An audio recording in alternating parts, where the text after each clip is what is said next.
Do you ever feel overwhelmed when you're helping someone or something you hear it is too much?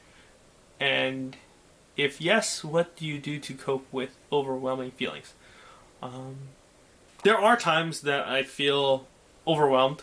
It just really depends on the context. I think for me personally, I do a pretty good job of separating out my personal emotions from what I'm dealing with. And so oftentimes it's not necessarily that I am overwhelmed by what they're telling me. It's more so I'm overwhelmed by my response to it. And so I think that that's not me, that's my dog.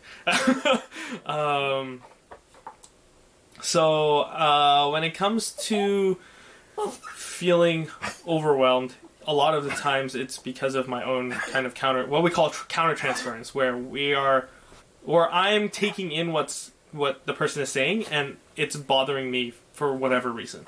And usually the way that we deal with that is we kind of take a mental note, or for me personally, I take a mental note of it and I try to identify that specifically. I'll probably write it down in my notes somewhere. I will kind of bring it up with my supervisor later and be like, hey, this is what I was feeling during this session with this person, and this is what we were talking about, this is what was going on, and then I try to process with somebody else. That way it's not just me kind of pushing my interpretation on what I was feeling, but also getting a second opinion about what it was going on in my head and with my personal feelings with whatever was going on in that session.